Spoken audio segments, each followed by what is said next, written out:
To start off with the home team, that's actually the away team, Texas.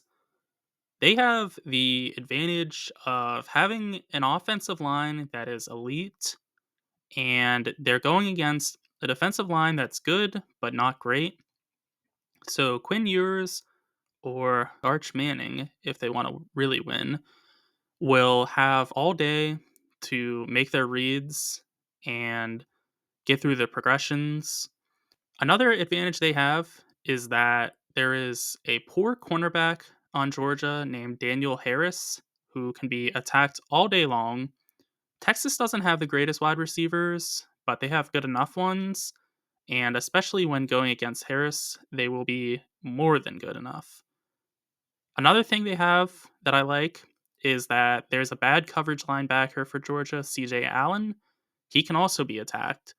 So, be it with tight ends or, Lord forbid, if you get them in a bind and get him in coverage against a wide receiver, they'll really have the advantage then. So, that's two guys they can target and really isolate for big advantages. Shifting to the defense now, Texas has an all star cast of defenders, and perhaps the best of them all is superstar cornerback Jade Barron, who will have his matchup in the blender, as I like to say. He is so good.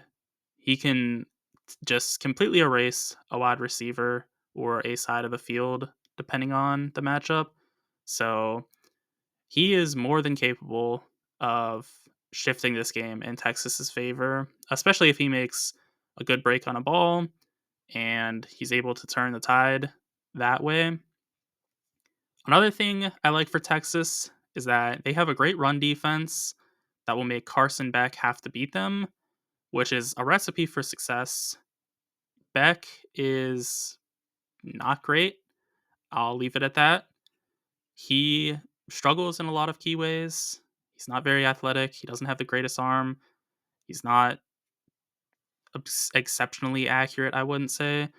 So he's kind of lacking across the board, I would say. And yet he might be like the second best quarterback in this draft class. I guess third best. I would have him behind Sanders and Ward. I digress, though. The next thing I like for Texas is the final thing. They have a quality cornerback opposite Barron in Malik Muhammad, who is superior to Georgia's wide receivers as well. So they should have the advantage in the pass game. That means there's 6 total advantages for Texas. And we shift now to Georgia, who I'll give you a little bit of a head start and say they have less than 6. Their biggest advantage is in this mid off, Carson Beck is better than Quinn Ewers. I don't know if he's better than Arch Manning, but he's definitely better than Ewers. Ewers is not somebody that breeds a lot of hope himself. He has more physical capabilities than Beck, I would say, but he has not put them together. And that is alarming because at this point he should. With that said, they have a great run defense in Georgia as well that will make Ewers have to beat them also. And that's more of an issue for Texas than it is Georgia because, as I mentioned before, Ewers is lesser than Beck. So that is a big advantage for Georgia. And what is also a nice advantage for them is that they have a great nickelback in KJ Bolden, who will be more than capable of erasing his matchup. That is, though, the last advantage for Georgia, which means they only have 3. So they have half as many as Texas. What that means to me is that even though this is basically a home game for Georgia, it is in Atlanta after all, I would take Texas minus the 2.5.